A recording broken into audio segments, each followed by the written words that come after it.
হিমেল হাওয়ায় সারা দেশে শীতের দাপট। মৌসুমের সর্বনিম্ন তাপমাত্রা পঞ্চগড়ে 8.3 ডিগ্রি। ঘন কুয়াশায় মাওয়া এক্সপ্রেসওয়েতে একের পর এক দুর্ঘটনা। সবজির পাশাপাশি আলু পেঁয়াজের দামে স্বস্তি, চলে আছে মুরগি ও চালের বাজার। ভ্যাট বাড়ানোর সিদ্ধান্তে জীবনযাত্রার ব্যয় আরেক দফা বাড়ার শঙ্কা অর্থনীতিবিদদের। এবং দক্ষিণ কোরিয়ায় একের পর এক নাটকীয়তা। অভিশংসিত প্রেসিডেন্ট ইয়লকে গ্রেফতার অভিযানে বাধা, পিছু হটল তদন্তকারী দল। জননিরাপত্তার স্বার্থে সিদ্ধান্ত।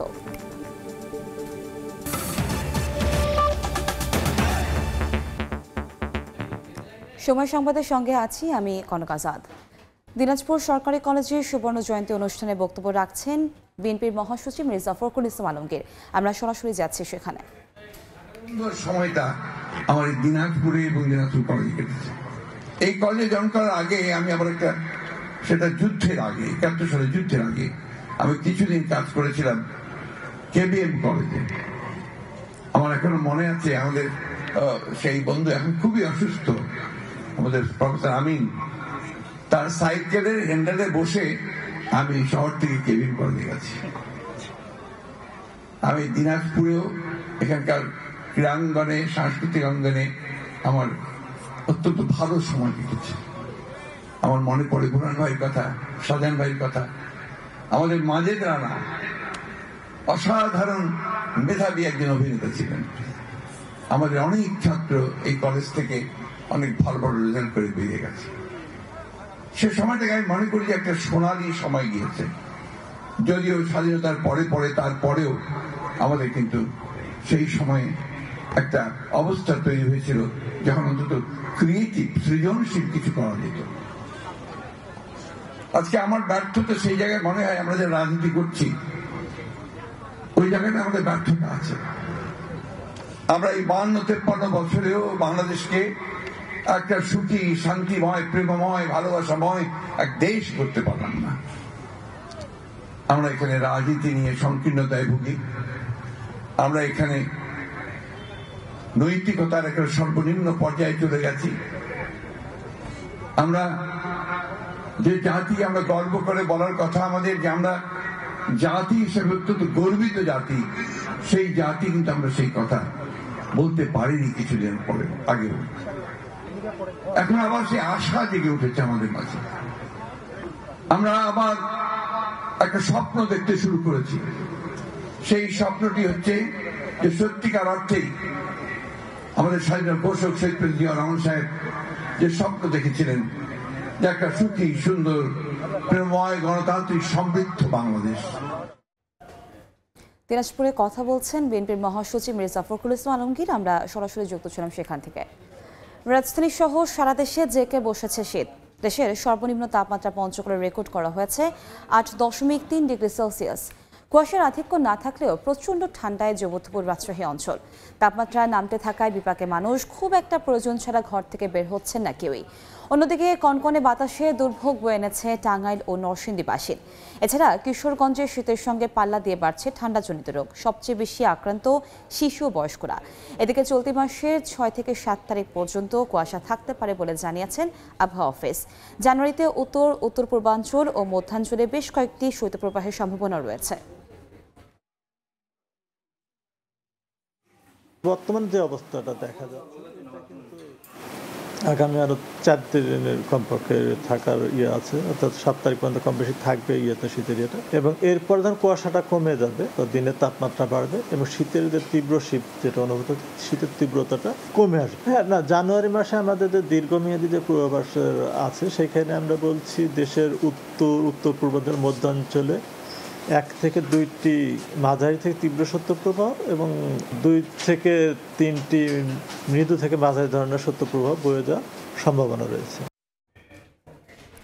শীতের আরো খবর জানাতে এই মুহূর্তে নওগাঁর মহদেবপুরে আছেন রিপোর্টার এম আর রকি এবং ঢাকা শিশু হাসপাতালে আছেন রিপোর্টার ধ্রুব ব্যানার্জি।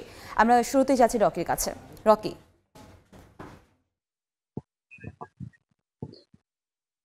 পহেলা জানুয়ারি থেকেই শীতের যে দাপট তা শুরু হয়েছে এবং আমরা দেখছিলাম যেখানে 15-16 ডিগ্রি সেলসিয়াস তাপমাত্রা ছিল সেই তাপমাত্রা হঠাৎ করেই কিন্তু এই পহেলা জানুয়ারিতেই একেবারে 10-এর ঘরে এসে ঠেকেছে এবং তাপমাত্রা যতই নিচে নেমে যায় সেই সঙ্গে কিন্তু হিম বাতাস কনকনে ঠান্ডা অনুভূত হচ্ছে এবং সকালে কিন্তু তীব্র কুয়াশা ঝরছে এবং এই কুয়াশার কারণে এই জনপদে আসলে ধান রোপণ একদিকে যেমন বাধাগ্রস্ত হচ্ছে, অন্যদিকে যেসব রবি ফসল রয়েছে এই ফসলের উপর কিন্তু বড় ধরনের একটি প্রভাব পড়েছে এবং আলু, সরিষা এবং ধানের বীজতলা, এই বীজতলায় কিন্তু মারাত্মকভাবে ক্ষতির মুখে পড়ছে এবং তীব্র কুয়াশায় এই পরিস্থিতিতে কিন্তু চাষিরা দারুণ উদ্বিগ্ন আমরা দেখছিলাম এবং চলমান এই কুয়াশার কারণে কিন্তু ফলনের একটা বিপর্যয়ের শঙ্কাও তৈরি হয়েছে।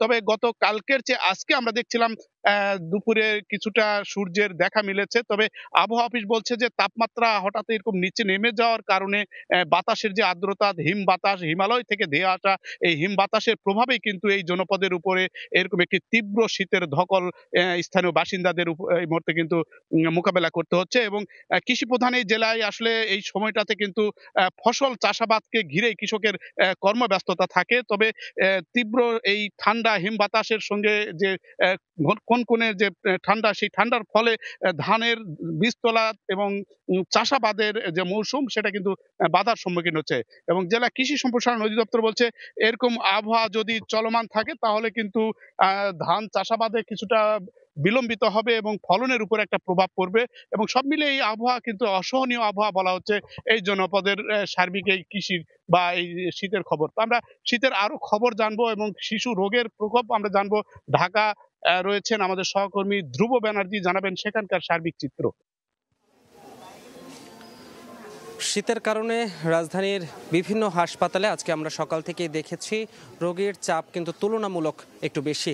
তার মধ্যে বেশি আক্রান্ত শীতের মধ্যে হয়েছেন শিশুরা। তাই আমরা এখন চলে এসেছি রাজধানীর শিশু হাসপাতালে এবং এখানে এসে যেটা লক্ষ্য করছি সেটা হচ্ছে গত দুদিন ধরে যে তাপমাত্রা নিম্নমুখী 13 ডিগ্রির কাছাকাছি তাপমাত্রা থাকছে, সেই কারণে যেটা লক্ষ্য করেছি শিশুরা কিন্তু বেশি আক্রান্ত হচ্ছেন এবং তাদের নিয়ে দেশের বিভিন্ন জায়গা থেকে তাদের যে অভিভাবকরা আছেন তাদেরকে নিয়ে ঢাকা শিশু হাসপাতালে আসছেন এবং সবাই বলছেন তীব্র শীতের কারণেই মূলত যে সমস্যা এবং জটিলতাগুলো সৃষ্টি হয়েছে এই জন্যই হয়েছে। পাশাপাশি আমরা লক্ষ্য করেছি যারা একটু নিম্ন আয়ের মানুষ, একটু স্বল্প আয়ের মানুষ, তাদের সন্তানেরা বেশি আক্রান্ত হচ্ছেন। কারণ অনেকেই বলছেন যে এই ঠান্ডা আবহাওয়ার মধ্যে অনেকেই শিশু নিয়ে মূলত বাইরে থাকতে হচ্ছে বা গ্রামাঞ্চলে থাকতে হচ্ছে, সেই জায়গা থেকে কিন্তু তাদের আক্রান্ত হওয়ার যে পরিমাণটা সেটা আমরা মূলত বেশি দেখতে পাচ্ছি। এবং আমরা আজকে সকাল থেকে রাজধানীর বিভিন্ন স্থানে ঘুরেও যেটা দেখতে পেয়েছি, নিম্ন আয়ের মানুষ বা স্বল্প আয়ের মানুষ কিন্তু বিপাকে পড়েছেন। আজকে যেহেতু শুক্রবার, তেমন চাকরিজীবীদের তেমন আনাগোনা নাই, কিন্তু শ্রমজীবী মানুষ যারা স্বল্প আয়ের মানুষ তারা কিন্তু অনেকটা বাধ্য হয়ে বাইরে বেরিয়েছেন এবং অনেক ক্ষেত্রেই তাদেরকে আমরা লক্ষ্য করেছি শিশুদের সঙ্গে নিয়েই বের হতে। সুতরাং সেক্ষেত্রে শিশুদের কিন্তু প্রচণ্ড ঝুঁকি থেকেই যায়। সেক্ষেত্রে আমরা চিকিৎসকদের জিজ্ঞেস করেছিলাম আসলে এই অবস্থা থেকে পরিত্রাণের উপায় কি। তারা কিন্তু আমাদেরকে বলেছেন যে এমন অবস্থায় যে ঠান্ডা বা শীতের যে প্রকোপটা চলছে এই মুহূর্তে শিশুদের ক্ষেত্রে কিছুটা সতর্ক থাকা উচিত, কারণ শিশুরা এই ঠান্ডায় সবচেয়ে বেশি ভুক্তভোগী হয়।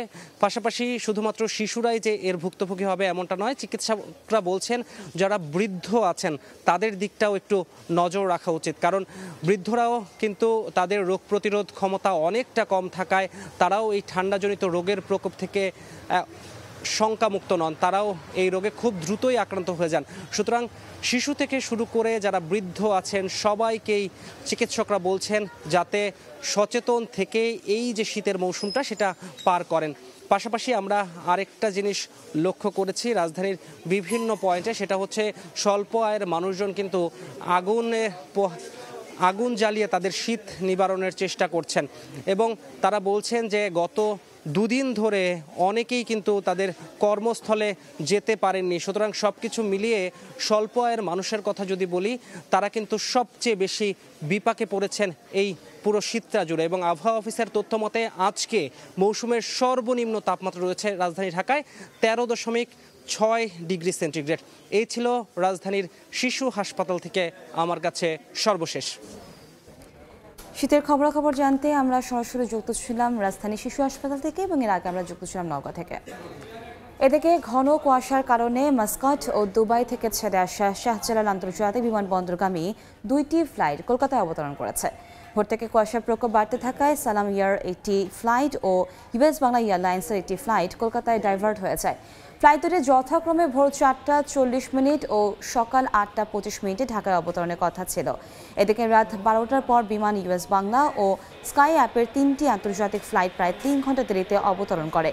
প্রভাব পড়েছে ঢাকা থেকে ছেড়ে যাওয়া বেশিরভাগ অভ্যন্তরীণ ও আন্তর্জাতিক ফ্লাইটগুলোতেও। দুপুর পর্যন্ত 8 ঘন্টা থেকে প্রায় 3.5 ঘন্টা পর্যন্ত দেরিতে ছাড়ে বিশ্বের বিভিন্ন গন্তব্যের ফ্লাইট।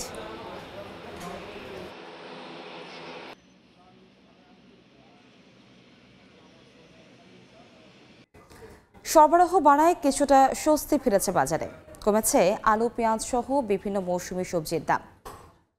সকালে রাজধানীর কারওয়ান বাজার ঘুরে দেখা যায় ফুলকপি ও বাঁধাকপি প্রতিটি বিক্রি হচ্ছে 20 থেকে 25 টাকার মধ্যে। কেজি প্রতি শিম 40, মূলা 20 থেকে 25, টমেটো 50 থেকে 60 ও 40 থেকে 50 টাকায় বিক্রি হচ্ছে আলু, পেঁয়াজ। কমেছে কাঁচামরিচের দামও। এদের স্বস্তি প্রকাশ করেছেন ক্রেতারা। তবে নতুন বছরের শুরুতেই কিছুটা বেড়েছে ব্রয়লার ও সোনালী মুরগির দাম। চড়া চাল ও মাছের বাজারও।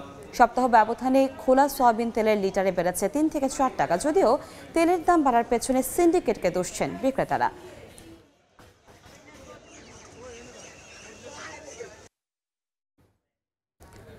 ভ্যাট হার বাড়ানোর সিদ্ধান্তে মধ্যবিত্তের জীবনযাত্রার ব্যয় বাড়াবে আরেক দফা। এই ব্যয়ে বা মূল্যস্ফীতি কমাতে নেওয়া মুদ্রানীতির বাস্তবায়ন সফল হচ্ছে না বলে মনে করেন অর্থনীতিবিদ ও শ্বেতপত্র কমিটির প্রধান ডক্টর দেবপ্রিয় ভট্টাচার্য। বলেন, নজর দিতে হবে বাজার ব্যবস্থাপনায়। তিনি আরও বলেন, ব্যাংকগুলোকে দেয়া ছাপানো টাকা উৎপাদনশীল কাজে ব্যয় নিশ্চিত হলে মূল্যস্ফীতিতে প্রভাব পড়বে না। দক্ষিণ এশিয়ার দেশগুলোর মধ্যে সর্বোচ্চ মূল্যস্ফীতির চাপে বাংলাদেশ। দুর্নীতিকে নীতি বানানো বিগত সরকারের পতন হলেও জীবনযাত্রার ব্যয় একটুও কমেনি। জিনিসপত্রের দামের উত্তাপে পুড়ছে ক্রেতাদের হাত। এরই মাঝে উদ্যোগ ভ্যাটের হার বাড়ানো। নতুন গভর্নর সুদের হার বাড়িয়ে মূল্যস্ফীতি নিয়ন্ত্রণ করতে চাইছেন। উদ্দেশ্য টাকার সরবরাহ কমিয়ে সংকোচনমুখী মুদ্রানীতি বাস্তবায়ন। তবে সফলতা না আসার কারণ জানালেন অর্থনীতিবিদ দেবপ্রিয় ভট্টাচার্য। সরকার মুদ্রানীতি যেরকমভাবে কার্যকরভাবে আরোপ করছে সেটার সামগ্রিক সুফল বাজারের থেকে সে নিতে পারছে না। বাজারের সরবরাহ ব্যবস্থা, আমদানি, এর পাশাপাশি সরকারের পক্ষ থেকে যে টিসিবির মাধ্যমে পণ্য বিতরণের ব্যবস্থা করা হয়েছে তাকে আরও সম্প্রসারিত করা এবং একইভাবে যে ভাতাগুলো গরিব মানুষ পেত সেগুলো অনেক ক্ষেত্রেই সুষ্ঠুভাবে বিতরণ হচ্ছে না। অর্থনীতির শ্বেতপত্র বলছে এসব কর্মসূচির সুবিধাভোগীর প্রায় অর্ধেকই ভুয়া। এর তালিকা সংস্কারের পরামর্শ এসেছে। অন্যদিকে ব্যাংকের তারল্য সংকট নিরসনে ছাপানো 22,500 কোটি টাকা মূল্যস্ফীতিকে উস্কে দিবে কিনা প্রশ্ন ছিল দেবপ্রিয়র কাছে। যেহেতু সরকার চায় না যে ব্যাংকগুলো দেউলিয়া হয়ে যাক, তাহলে সেই সরকারের পক্ষ থেকে বাধ্য হয়ে দ্বিতীয় সঠিক পদক্ষেপ হিসেবে টাকা ছাপিয়ে উনি এটা দিয়েছে।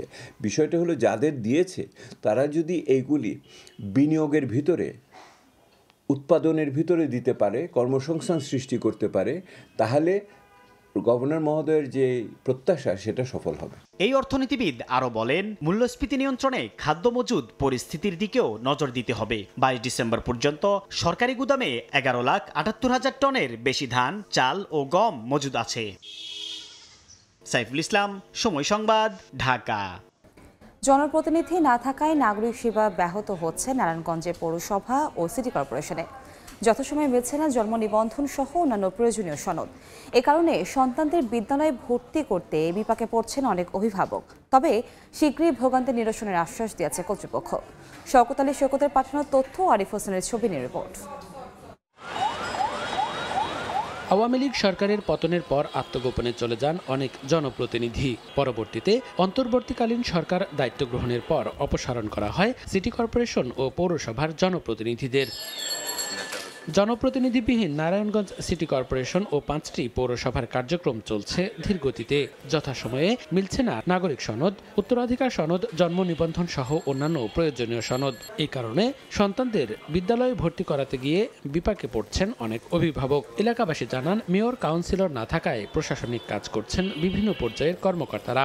এতে সেবা পেতে নানা জটিলতা ও হয়রানির শিকারের অভিযোগ তাদের। এটা করতে হবে, এই টাকা এই কাগজ লাগবে, সেই কাগজ লাগবে, মানে হয়রানির কোনো শেষ নাই। সংশ্লিষ্ট যে কর্মকর্তারা যারা আমাদের সেবাটা দিবে তারা কেউই অ্যাভেলেবেল থাকে না। বাচ্চাকে স্কুলে ভর্তি করাবো, সমস্যা আমি 20-25 দিন যাবত ঘুরতেছি, ওর বার্থ সার্টিফিকেট সংশোধনী আমি করাইতে পারতেছি না। জনপ্রতিনিধি না থাকাতে আমাদের এলাকার বাসিন্দারা কোনো রকম কোনো সহযোগিতা পাচ্ছে না। আগে নাগরিক সনদ নিতে হলে একটা মানুষ একটা ফর্ম ফিল আপ করতো, তাৎক্ষণিক আমরা দিয়ে দিতাম। এখন সে নাগরিক সনদটা নিতে হলো তার অনলাইন করতে হবে, এখান তার ট্যাক্সের কাগজ দেখাতে হবে। এখন যে ভাড়াটি আসে ট্যাক্সের কাগজ কোথায় পাবে? তবে শিগগিরই ভোগান্তি নিরসনের আশ্বাস দিয়েছে কর্তৃপক্ষ। সনদ দিতে হলে তাকে চিনতে হবে ব্যক্তিগতভাবে। তো আমরা এই যে ওয়ার্ড সচিবরা কাজ করতেন তাদেরকে কাজে লাগিয়ে এবং আমার অফিসারদের সহায়তা আমরা এই গ্যাপটা পূরণ করার চেষ্টা করছি। কিছুটা সার্ভিস হ্যাম্পার হচ্ছে, তারপর আমরা চেষ্টা করছি যাতে জনগণ তাদের সকল সার্ভিস, বিশেষ করে পৌরসভাগুলোতে যেসব সার্ভিস তারা পায় সে সার্ভিসগুলো যাতে সহজে পায় সেটির বিষয়ে আমরা ব্যবস্থা নিয়েছি। নারায়ণগঞ্জ সিটি কর্পোরেশন ও জেলার 5টি পৌরসভায় বাসিন্দার সংখ্যা অন্তত 25 লাখ। সময় সংবাদ, নারায়ণগঞ্জ। দক্ষিণ কোরিয়ায় একের পর এক নাটকীয়তা। অভিশংসিত প্রেসিডেন্ট ইয়লকে গ্রেফতার অভিযানে গিয়ে বাধার কারণে পিছু হটল তদন্তকারী দল। যদিও জননিরাপত্তার স্বার্থে গ্রেফতারের সিদ্ধান্ত আপাতত স্থগিত করা হয়েছে বলে জানিয়েছে পুলিশ। তবে শেষ পর্যন্ত লড়াই চালিয়ে যাওয়ার ঘোষণা দিয়েছেন ইয়লের আইনজীবী। শুক্রবার সকালে দক্ষিণ কোরিয়ার অভিশংসিত প্রেসিডেন্ট ইয়ন সুক ইয়োলকে গ্রেফতারের উদ্দেশ্যে তার বাসভবনের সামনে যায় দুর্নীতি তদন্তকারী সংস্থার উচ্চ পর্যায়ের একটি প্রতিনিধি দল। এ সময় তাদেরকে ভেতরে প্রবেশে বাধা দেয় ইয়োলের নিরাপত্তায় নিয়োজিত বিশেষ বাহিনী। শুরু হয় বাকবিতণ্ডা, যদিও পরে ভেতরে ঢুকে পড়ে দলটি। এদিন ইয়োলের বাসভবনের সামনে অবস্থান নেয় তার সমর্থকরা। গ্রেফতারি পরোয়ানাকে অবৈধ বলে দাবি করেন তারা। পরিস্থিতি নিয়ন্ত্রণে আনতে 2500-এর বেশি পুলিশ মোতায়েন করা হয়। বাস ট্রাক দিয়ে তার বাসভবনের বাইরে বাধা সৃষ্টি করা হয় বলে জানায় বিভিন্ন আন্তর্জাতিক গণমাধ্যম। কয়েক ঘন্টার নাটকীয়তার পর অভিশংসিত প্রেসিডেন্ট ইয়োলের গ্রেফতার প্রক্রিয়া স্থগিত করে সিআইও। সংশ্লিষ্টরা জানান, নাগরিকদের সুরক্ষার কথা চিন্তা করে এই সিদ্ধান্ত নেওয়া হয়েছে। দক্ষিণ কোরিয়ার গণমাধ্যম বলছে, গ্রেফতারি পরোয়ানার সময়সীমা থাকবে 6 জানুয়ারি পর্যন্ত। গেল 3রা ডিসেম্বর হঠাৎ করে দক্ষিণ কোরিয়ায় সামরিক আইন জারি করেন ইয়ন সুক ইয়োল। বিরোধীদের তোপের মুখে পড়ে কয়েক ঘন্টার মধ্যে তা প্রত্যাহারে বাধ্য হন তিনি। 14 ডিসেম্বর পার্লামেন্টে অভিশংসিত হওয়ার পর তাকে প্রেসিডেন্টের দায়িত্ব থেকে বরখাস্ত করা হয়। এরপর 31 ডিসেম্বর ইয়নের বিরুদ্ধে গ্রেফতারি পরোয়ানা জারি করেন দেশটির আদালত। মৌসুমীর সাথী, সময় সংবাদ। দেখছেন সময় সংবাদ। নতুন বছরে নারী ফুটবলারদের জন্য সুখবর। এবছর প্রথমবারের মতো সাবিনাদের নিয়ে ওয়েমেন সুপার কাপ আয়োজন করবে বাফুফে। সময় সংবাদে নিশ্চিত করেছেন সভাপতি তাবিতা ওয়াল। এশিয়া মহাদেশ ও এর বাইরের দেশে ফুটবলাররা অংশ নেওয়ার সুযোগ পাবে এ আসরে। নিয়মিত বেতন ভাতা, উন্নত আবাসনের সুযোগ সুবিধা বাড়ানো হবে ফুটবলারদের। এ সময় সভাপতি আরও জানান, এবছর থেকে নিয়মিত বিশ্বের বিভিন্ন দেশের ঘরোয়া লিগে নারীদের অংশগ্রহণে সহায়তা বাড়াবে ফেডারেশন। বিস্তারিত জানাচ্ছেন পারভিন আক্তার। 2024 নারী ফুটবলের জন্য ছিল স্মরণীয় এক বছর। বয়সভিত্তিক সাফের পাশাপাশি ব্যাক টু ব্যাক সিনিয়র সাফে চ্যাম্পিয়ন হয় সাবিনারা। দেশের ফুটবলকে একরকম বাঁচিয়ে রেখেছিল নারীরা। তবে অর্জনের খাতা সমৃদ্ধ হলেও নানা অপ্রাপ্তি বছর জুড়েই ছিল জয়িতাদের মাঝে। নিয়মিত বেতন ভাতা না পাওয়া, মানহীন লিগ, প্রত্যাশা অনুযায়ী আন্তর্জাতিক ম্যাচ খেলতে না পারার দীর্ঘশ্বাস বাফুফে ভবনে কান পাতলেই শোনা যেত নিয়মিত। নতুন বছরে নারী ফুটবলের ব্র্যান্ডিংয়ে বড় ভূমিকা রাখতে চান সভাপতি তাবিথ আউয়াল। বেতন ভাতা নিয়মিত করার পাশাপাশি নতুন বছরে বাড়বে নারীদের সুযোগ সুবিধা। যুক্তরাজ্য, সিঙ্গাপুর সহ বিশ্বের বিভিন্ন দেশের ঘরোয়া লিগে নারী ফুটবলারদের সুযোগ করে দিতে চান নতুন সভাপতি। এখন যে জায়গায় নারী ফুটবল চলে গিয়েছে, আমরা তো আর পিছাতে পারবো না, আমাদের সামনে এগিয়ে নিতে হবে। তো সেই এগিয়ে যাওয়ার জন্য নারীদের জন্য আমরা চেষ্টা করতেছি আরেকটু স্পেশালাইজড আগে জায়গা তৈরি করার জন্য। মাঠ, থাকার জায়গা, প্র্যাকটিসের জায়গা বা ট্রেনিংয়ের জায়গা এখন একটু বিচ্ছিন্নভাবে কাজগুলো হচ্ছে। দ্বিতীয় হলো নারী ফুটবলারদের ব্যাপারে, কারণ আমাদের সিন্স লিগ হয় না, লিগ করারও এখন খুব ডিফিকাল্ট। ইনফ্যাক্ট ইন্টারন্যাশনালি অনেক জায়গায় নারীদের লিগ হয় না। সো নারীদের ব্যাপারে, নারী ফুটবলদের ব্যাপারে আমরা চেষ্টা করব প্লেসমেন্ট করা, যে ইন্টারন্যাশনাল যে লিগগুলি হয়, সিঙ্গাপুরে হচ্ছে, যদি এশিয়া ধরি, ইউরোপে ইটালি আছে, ইউকে আছে, আমরা যদি আমাদের ফুটবলারদেরকে হেল্প করি অন্য লিগের ক্লাবে খেলার জন্য, তাও আমি মনে করি আরেকটা ধাপ আমরা এগিয়ে গেলাম। তাহলে ওরা খেললো, আর যখন ন্যাশনাল টিমের খেলা ওনারা এসে খেলে দিয়ে গেল। 2023 সালের মার্চে রাজধানীর একটি হোটেলে এভাবেই জমকালো আয়োজন আর দেশি বিদেশি তারকাদের চোখ ধাঁধালো পারফরমেন্সে ঘোষণা দেওয়া হয়েছিল ওমেন্স ফ্র্যাঞ্চাইজি ফুটবল লিগের। তবে ঘোষণাতেই শেষ, আলোর মুখ দেখেনি ফ্র্যাঞ্চাইজি ফুটবল লিগ। সভাপতির মসনদে বসেই নতুন বছরে বড় সুখবর দিলেন তাবিথ। এবছরই নারীদের জন্য আয়োজন করা হবে women's super cup. Women's super cup এই বছরে উইমেন্স সুপার যেভাবে হয়, আমাদের বিভিন্ন ফ্র্যাঞ্চাইজি ক্লাব থাকবে। ওই ফ্র্যাঞ্চাইজি ক্লাবরা তখন বাংলাদেশি, এশিয়ান এবং এশিয়ার বাইরের প্লেয়ারদেরকে কোটা সিস্টেমে তারা আনতে পারবে। তো সেভাবে আমরা তৈরি করতে চাই। আমরা নিয়ন্ত্রণ করব একভাবে যেন কোনো টিম মানে ডিসপ্যারিটি না থাকে। এই ক্যালেন্ডারটা জানুয়ারি এক্সকোতে পাশ হলে সবাই জেনে যাবেন। সুপার কাপ নারী ফুটবলের জনপ্রিয়তা বাড়াবে বলে মনে করেন বাফুফের সভাপতি। ওনারা সর্বোচ্চ সহযোগিতা করবে। পারভিনা আক্তার, সময় সংবাদ, ঢাকা। এ পর্যায়ে শীর্ষ সংবাদগুলো জানিয়ে দিচ্ছে আরেকবার। হিমেল হাওয়ায় সারা দেশে শীতের দাপট। মৌসুমের সর্বনিম্ন তাপমাত্রা পঞ্চগড়ে 8.3 ডিগ্রি। ঘন কুয়াশায় মাওয়া এক্সপ্রেসওয়েতে একের পর এক দুর্ঘটনা। সবজির পাশাপাশি আলু পেঁয়াজের দামে স্বস্তি, চড়ে আছে মুরগি ও চালের বাজার। ভ্যাট বাড়ানোর সিদ্ধান্তে জীবনযাত্রার ব্যয়ে আরেক দফা বাড়ার শঙ্কা অর্থনীতিবিদদের। এবং আওয়ামী লীগ সরকারের আমলে ভোট দেওয়ার সুযোগ পায়নি দেশের মানুষ। দিনাজপুরে মির্জা ফখরুল বলেন, 16 বছরে বিদেশে পাচার হয়েছে $280 বিলিয়ন।